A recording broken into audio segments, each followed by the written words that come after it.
News मध्ये सांगितलेलं आहे की विकसित भारत शिक्षण विधेयक VBSE बिल 2025 लोकसभेत सादर करण्यात आलेले आहे। हे विधेयक उच्च शिक्षणातील नियमन व्यवस्था बदलण्याचा प्रयत्न करते। सध्या विधेयक सार्वजनिक चर्चेसाठी उपलब्ध असून संसदीय समितीकडे पाठवलेले आहे।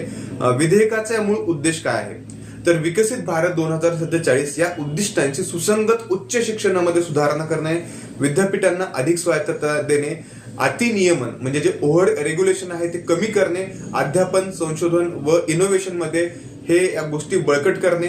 यासोबतच या विधेयकामध्ये आपल्याला नवीन काय आढळतं, काय बदल सुचवले गेलेले आहेत याच्यामध्ये एकच सर्वोच्च आयोग म्हणजे अनेक नियामकांच्या ऐवजी एकच आयोग याचा समावेश आहे। याच्यामध्ये 3 परिषद आहे। त्याच्यामधील सगळ्यात महत्त्वाचे आहे रेग्युलेटरी काउन्सिल, त्याच्यानंतर दुसरं आहे गुणवत्ता परिषद, त्याला ॲक्रेडिटेशन काउन्सिल असं म्हटलं जातं, त्याच्यानंतर मानक परिषद म्हणजे स्टँडर्ड काउन्सिल। या 3 काउन्सिलचा याच्यामध्ये समावेश आहे। आउटकम बेस्ड इव्हॅल्युएशन म्हणजे पारंपरिक ज्या इनपुट बेस्ड प्रणालीऐवजी इथं आउटपुट बेस्ड प्रणालीवरती भर दिला गेलेला आहे।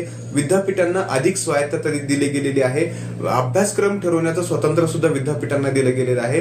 ट्रान्सपरन्सी आणि अकाउंटेबिलिटी म्हणजे शैक्षणिक, आर्थिक व प्रशासकीय माहितीचे सार्वजनिक प्रकटीकरण, ऑनलाईन व ऑफलाईन तक्रार निवारण यंत्रणा इस्टॅब्लिश करण्याचा प्रयत्न केला गेलेला आहे। परीक्षेमध्ये मेन्समध्ये कशा प्रकारचा इथे प्रश्न येऊ शकतो लक्षात घ्या। VBSE बिल 2025 अंतर्गत सुचवलेली आउटकम बेस्ड इव्हॅल्युएशन प्रणाली पारंपरिक इनपुटची बेस्ड प्रणालीपेक्षा वेगळी कशी आहे आणि हे उच्च शिक्षणाच्या गुणवत्तेवर याचा काय परिणाम होऊ शकतो याच्यावरती चर्चा करा, अशा पद्धतीचा परीक्षेमध्ये प्रश्न विचारला जाऊ शकतो। धन्यवाद।